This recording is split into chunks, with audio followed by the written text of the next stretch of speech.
নিয়োগ দেন বাংলাদেশের ব্যুরোক্রেটিক সিস্টেমে, অর্থাৎ বিসিএস ক্যাডার যদি নিয়োগ দেন, সেখানে আপনি 56 জনকে কোটার ভিত্তিতে নিয়োগ দিচ্ছেন আর মাত্র 44 জনকে মেধার ভিত্তিতে নিয়োগ দিচ্ছেন।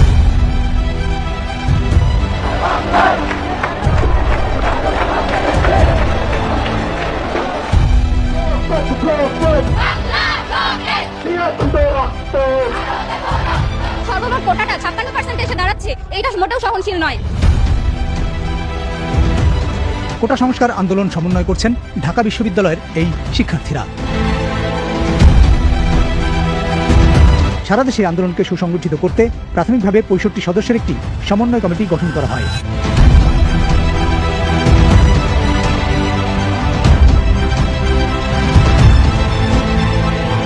কোটার মেধাতে একত্রিশ, এইখানে দ্বন্দ্বটা সৃষ্টি করে এটা একটা প্র্যাকটিস। তার মানে কি মুক্তিযুদ্ধের সন্তান নাতিপুতিরা কেউ মেধাবী না, যত রাজাকারের বাচ্চারা নাতিপুতি হলো মেধাবী, তাই না?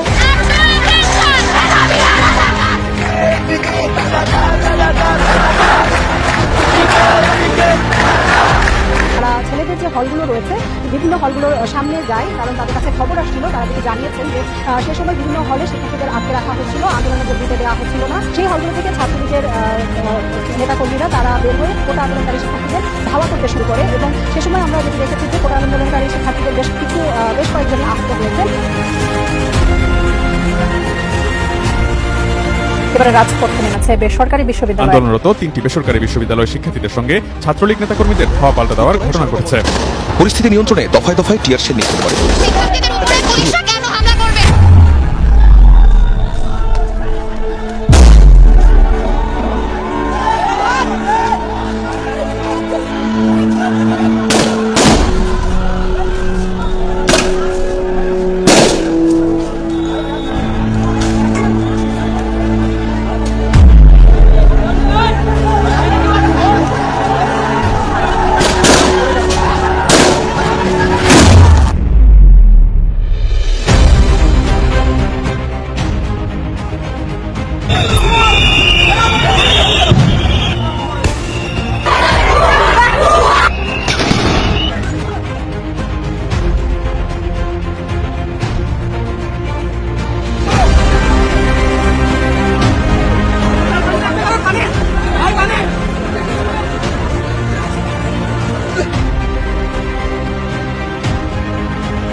জুলাই শুক্রবার চতুর্দিকে গোলাগুলি, সংঘর্ষ।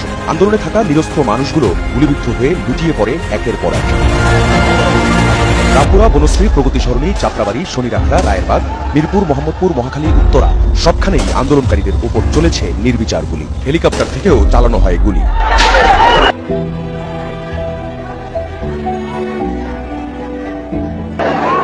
দূর থেকে স্নাইপারের এক একটি গুলিতে মুহূর্তেই প্রাণ যায় আন্দোলনকারীদের। দুপুরের পর থেকে মরদেহগুলো নিয়ে যাওয়া হয় ঢাকা মেডিকেল কলেজ হাসপাতালের মর্গে। আগে থেকেই সেখানে মরদেহ শখানেক। তার উপর প্রতি ঘন্টায় নতুন করে কত যে লাশ গিয়েছে তার হিসেব এখনো করা যায়নি।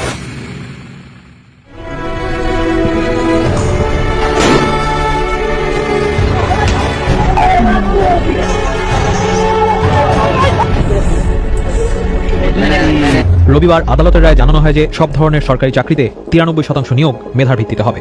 93% মেধার ভিত্তিতে হবে। হয়েছিল রাষ্ট্রীয় কোনো বাহিনী করেছিল আমার কাছে মনে হচ্ছে।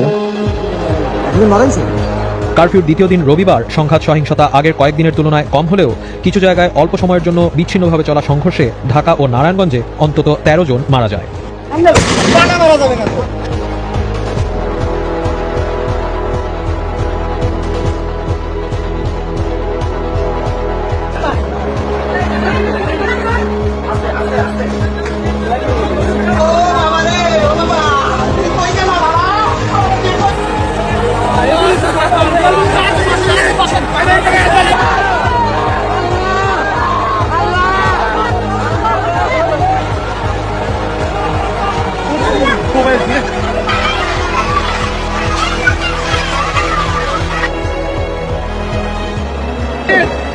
দেখেন মাথাটা দেখেন, মাথার উপর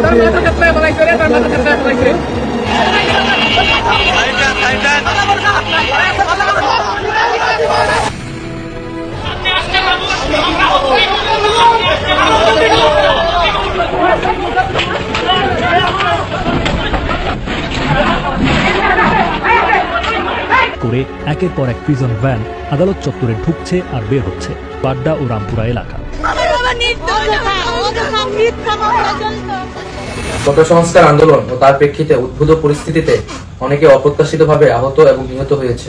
রোববার রাতে ডিবি হেফাজতে থাকা অবস্থায় কর্মসূচি প্রত্যাহারের ঘোষণা দিয়েছে বৈষম্য বিরোধী ছাত্র আন্দোলনের সমন্বয়ক নাহিদ ইসলাম। সুষ্ঠু তদন্ত সাপেক্ষে দ্রুত বিচারের দাবি জানাচ্ছি।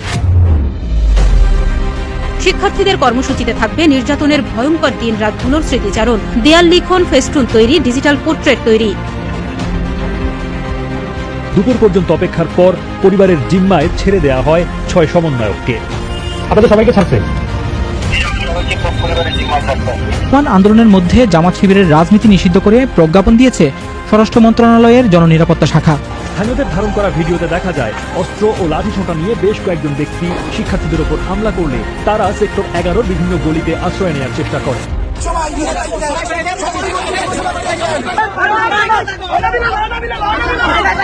পরে শুরু হয় দ্রোহযাত্রা, যা হাইকোর্টের সামনের সড়ক দিয়ে ঢাকা বিশ্ববিদ্যালয়ের রাজু ভাস্কর্য ঘুরে পৌঁছায় শহীদ মিনার প্রাঙ্গণে।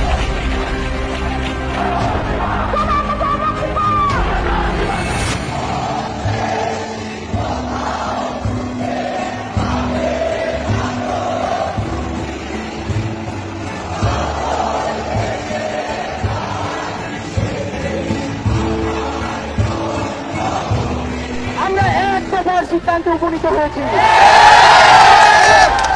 এই সরকার কোনোভাবে আর 1 মিনিটও ক্ষমতায় থাকার।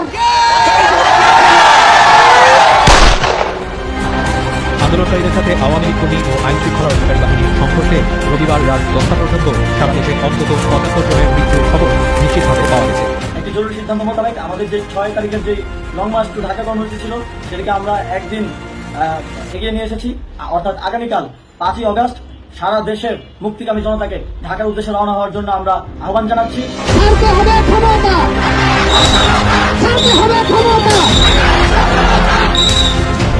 তবে দুপুর গড়িয়ে বিকেল হতেই শেখ হাসিনার পতনের মধ্য দিয়ে এক নতুন বাংলাদেশের দেখা।